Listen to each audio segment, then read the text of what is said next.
ደረጀ መኮንን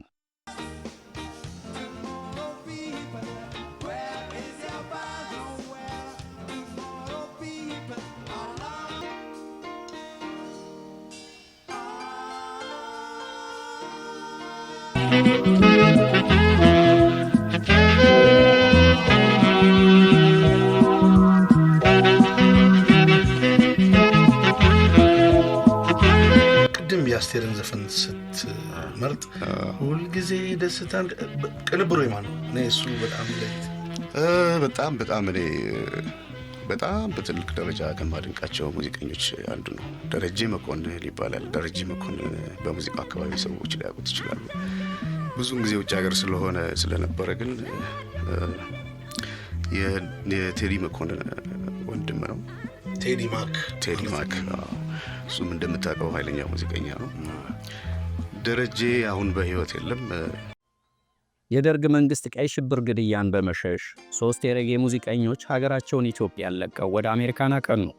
በሰባዎቹ መጀመሪያ አሜሪካን ቺካጎ የመጀመሪያ መቀመጫቸው ከተማ ስትሆን በዚያው የሚገኙ የምሽት ክበቦች የኢትዮጵያና የጀማይካ ለዛ ያላቸው ሙዚቃዎች መጫወት ጀመሩ።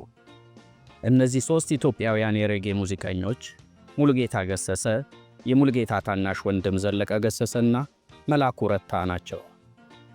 ሌሎች ኢትዮጵያውያን ሙዚቀኞችም ተቀላቀሏቸው።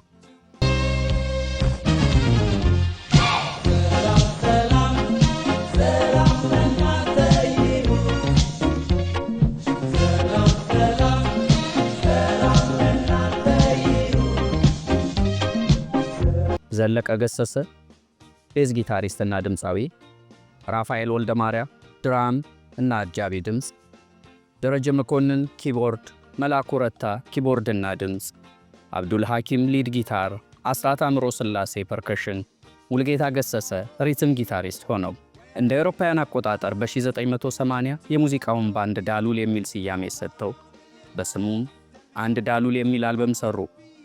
ዳሉል ባንድም የሚጫወታቸው ሙዚቃዎች ልዩ የሆነ ኢትዮጵያዊ ቃና ያላቸው በመሆናቸው በቺካጎ በአጭር ጊዜ ቁጥሩ ብዙ የሆነ ተከታይ አገኘ።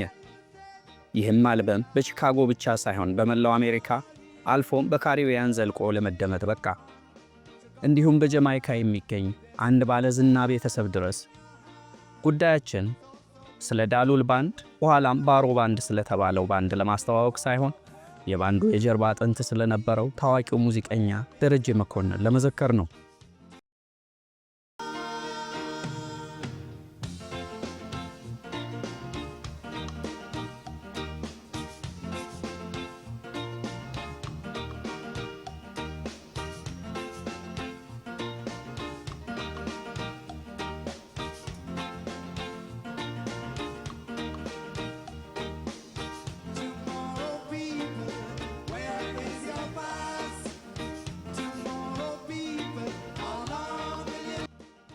ደረጀ መኮንን ከአባቱ ካፕቴን መኮንን በርሄና ወይዘሮ ደመቀች አልዩ በአዲስ አበባ ቡልጋሪያ ቄራ አካባቢ ተወለደ። ባለቤቱ ሰዋሰው መዓዛ ስትባል ልጁ ደግሞ ታሪክ ደረጀ። ደረጀ ሕይወቱ እስካለፈበት ሐሙስ ህዳር 14 2004 ዓ.ም ድረስ ሙዚቃን ሲጫወት ብዙ ጥሩ ሙዚቃዎችን አበርክቶልናል። ለሙዚቃ አድናቆትና ሥራ ቀረብ ያሉ ሰዎች ከልባቸው ቢወዱትም አብዛኛው ሰው ግን አያውቀውም ማለት ይቻላል። ከዳሉል ባንድ ጋር የሰሩት ዳሉል የሚለው አልበም ላይ 8 ሙዚቃዎች ውስጥ ሰላም፣ ሆያ ሆዬና ሚስተር ዲጄ የተሰኙ 3 ሙዚቃዎች ድርሰት የደረጀ መኮንን ነው።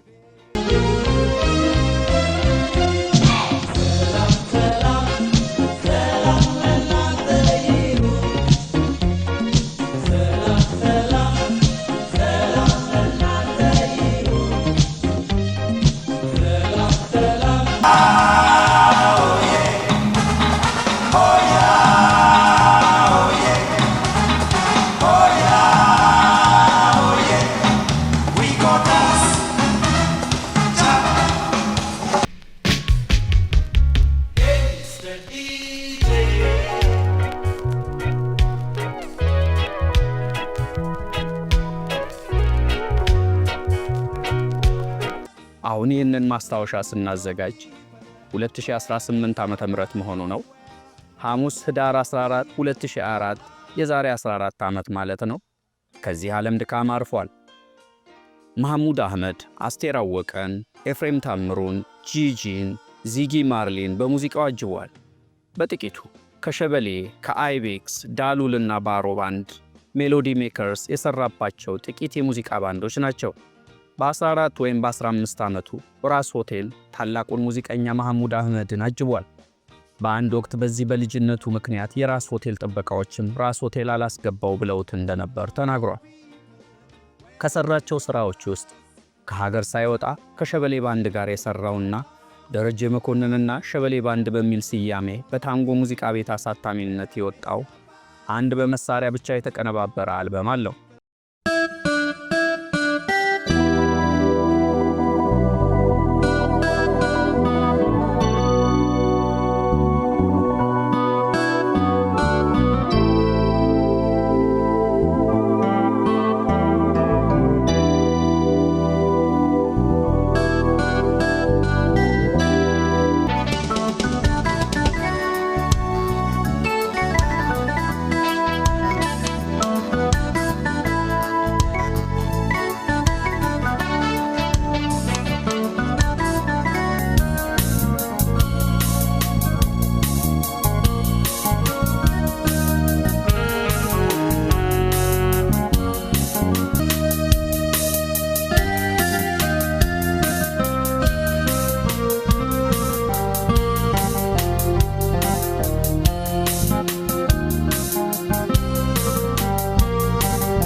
የጂጂ የመጀመሪያ አልበምና የአስቴር አወቀ 5 ያህል ሥራዎች የእርሱ አሻራ ያረፈባቸው ናቸው። ለአስቴር አገሬ ከሚለው አልበም ጀምሮ እስከ ፍቅር አነሰኝ የሚለው ድረስ 4 ተከታታይ ካሴት ማለት ነው።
የእርሱ አሻራ ያረፈባቸው ሙዚቃዎች ናቸው።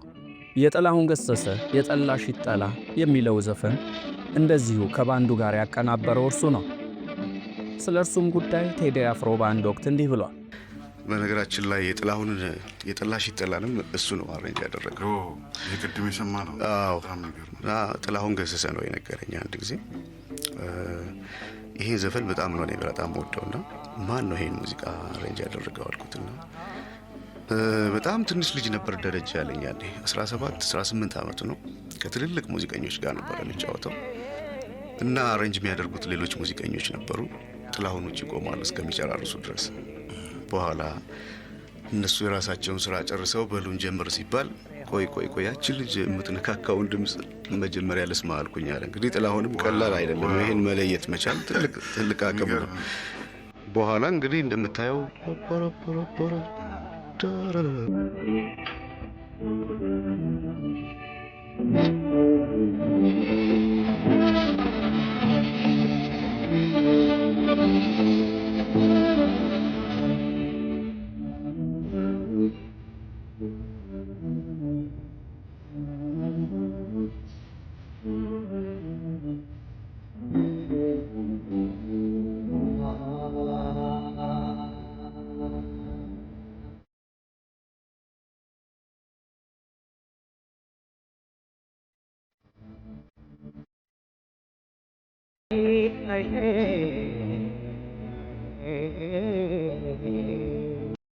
የሬጌ ሙዚቃ ተጫዋችና ወዳጅ በመሆኑ ከድምፃዊ ባብ ማርሊ አብዝቶ ይወዳል።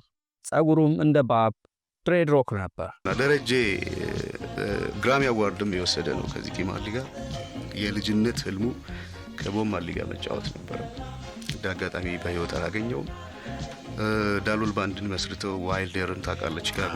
ከሀገር ከመውጣቱ በፊት ብዙ የምሽት ክበቦች ከተለያዩ ባንዶች ጋር ሰርቷል። ዋቢ ሸበሌ፣ ራስ ሆቴል፣ ቬኒስ ሆቴል የሰራባቸው ሆቴሎች። ቱሞሮ ፒፕል የሚለው የዜጌ ማርሊ ላይ ኪቦርድና ሲንቲሳይዘር ተጫውቷል። ተነግሮ አያልቅም። እንግዲህ ከዚጊ ጋር የወሰደው ግራሚ አዋርድ የወሰደበት ደግሞ ዚጊ የታወቀበት ኮንሽስ ፓርቲ እና ዋን ብራይት ዴይ ብላክ ማይ ስቶሪ በጣም ቢገርም ነው። እና ይሄ ሰውዬ እኔ በእውነት በህይወት አለመኖሩ አዝናለሁ። አንድ ሙዚቀኞች ሙዚቃን እንዲጫወቱ መክሯል። አንተ ምን መሰለህ አማርኛም ሆነ እንግሊዝኛም ሆነ ቅድም እንዳልከው ግሪክኛ ምናምን ለመጫወት አትሞክር። ሙዚቃ ለመጫወት ሞክር። ደሬ በአንድ ወቅት ዘ ዌለርስ ባንድን ጃማይካ ታፍ ጎንግ የሚባል የቦብ ማርሊ ስቱዲዮ ከዚጊ ማርሊ ጋር ሲሰሩ ሬጌ ሙዚቃን ደግሞ ከነ ባኒ ዌለር፣ ፒተር ቶሽ እና ባብ ማርሊ ጀምሮ ያደንቃል። ስለ ጂጂ ሙዚቃ ሲናገር የጂጂን የመጀመሪያ አልበም ኢትዮጵያ የተሰኘውን ማለት ነው ቀድሞውንም ትልቅ ደረጃ እንደሚደርስ ነግሯታል። የጂጂን አንድ ኢትዮጵያን ያቀናበረውም ሆነ የተጫወተው እርሱ ነው። እዚህ አልበም ላይ ከኪቦርድ በተጨማሪ ጊታርና ቤዝ በደረጀ በራሱ ላይቭ የተቀዳ ነው።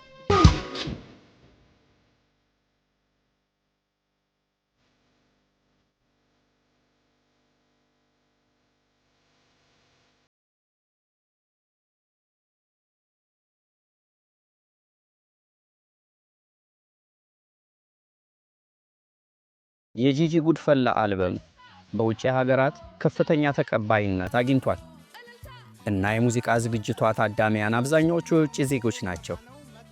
ለዚህ ደረጃ የሚያበቃት ደረጀ ራሱ ነው። በኋላም ከውጭ ሙዚቀኞች ጋር ጉድፈላ አልበም ላይ ተጫውቷል። ታዋቂው የሙዚቃ ፕሮዲውሰር ክሪስ ብላክዌል ባብ ማርሊን ለእውቅና ያበቃት ሙዚቃ ፕሮዲውሰር ነው።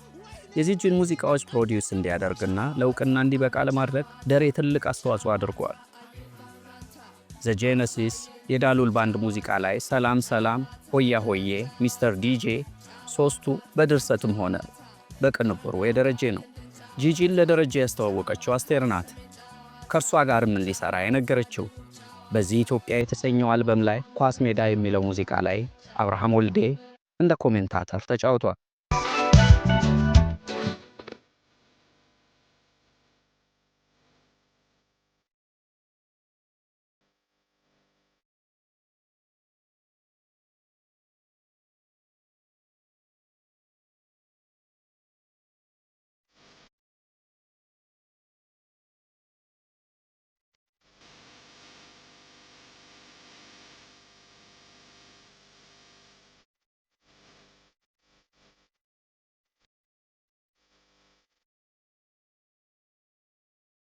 ኢትዮጵያ ከተመለሰ በኋላም ለ2 ዓመታት በብቸኝነት ብዙም ወደ መድረክ ወጥቶ ሳናየው አሳልፈናል።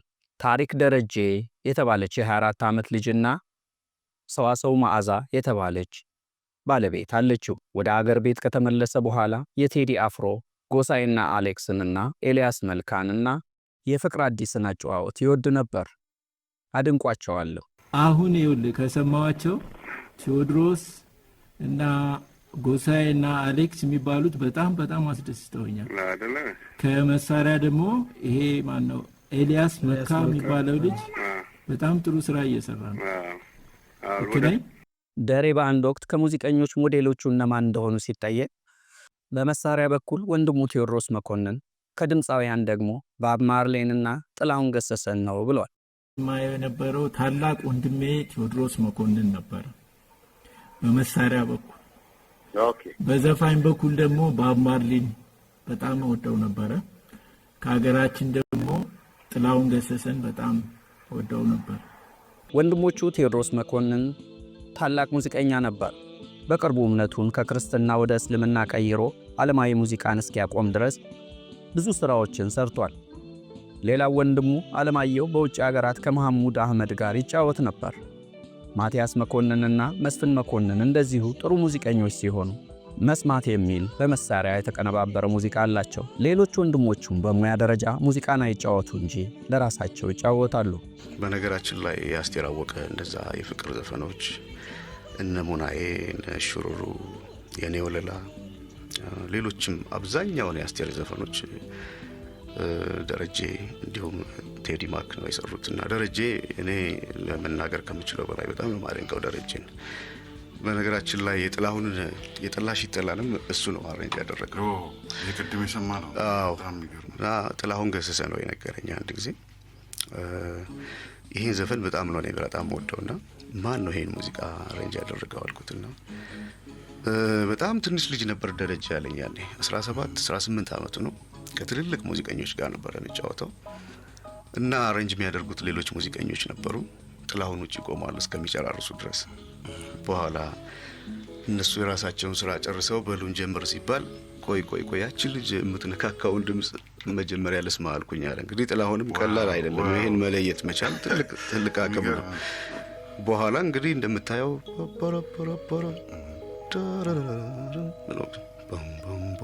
በጣም ጥልቅ ጥላሁንም እንዴት አርጎ ደምቡ እንዴት እንትናለውና ደረጀ ግራሚ አዋርድም የወሰደ ነው ከዚህ ኪማሊ ጋር የልጅነት ህልሙ ከቦማሊ ጋር መጫወት ነበር ዳጋጣሚ በህይወት አላገኘው ዳሎል ባንድን መስርተው ዋይልደርን ታቃለች ቺካጎ ትልቁ የነሱ የስፒሪታቸው ዛፍ ይሄ ሰውዬ ነው እና የናሊ ቢራ ዘፈኖች እና አማሌልን ይሄ ሰውዬ ነው ያቀናበረው ኤፍሬም በጣም ትልቅ የሆነለት የመጀመሪያ የታወቀበት አልበም ጀማይ ነኝ ራሱ ነው ሁሉን ነገር ብሎ የሰራው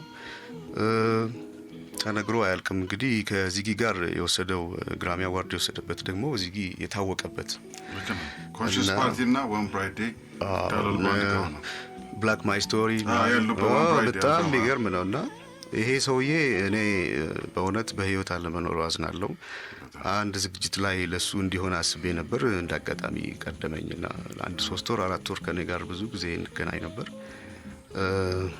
ያው አብራችሁን ማልሰራችሁ አላዘጋጃችሁ ሞክረን ነበር አብረን ያን ሳይጨርስ ነው በህይወት ሳይኖር የቀረው በጣም አንድ ቀን ግን ፕሮግራም ሰርታችሁ የሱ ስራ እንዲህ ተነግሮ የሚያልቅ አይደለም በጣም ትልቅ ሙዚቀኛ ነው በደንብ ተስተውጥሮ አይ ብዙ አውርተናል አሁን ወደፊትም ብዙ መቼም ተወርቶ ያልቅም እንጂ ዘለቀ ገሰሰንም እዚህ አመተን ስለ ዳሎል ባንድ ብዙ አውርተናል ያው ደረጀ መኮንን እንግዲህ ግራሚ 2 እንዳልከው 2 ከዚህ ጊማር ሊጋ ወስዷል ጊዜ ባንድ ሆኖ ደግሞ 96 ላይ ነው መሰል ጊዜ ባንድ እና ራፋኤል ጋር ሆኖ ቤስት አልበም በሚል አግኝተዋል እንግዲህ የሱ እጅ የሚያርፍበት ነገር ሙዚቃ መንፈስ ነው በነገራችን ላይ የተለየ ነውና በዛ ጊዜ የነበሩ ወጣቶች እንደዛ በፍቅር ተቃጠሉባቸው የአስቴር ዘፈኖች የሚገርሙ ስራዎች ጠቅላላ ማለት ይችላል ይሄ ሰውዬ ነውና በደንብ በስራው ደግሞ ቢታወቅ ከግራሚው አዋርዱ በላይ ሰው የሰራው ሲታወቅ በጣም ደስ ይላል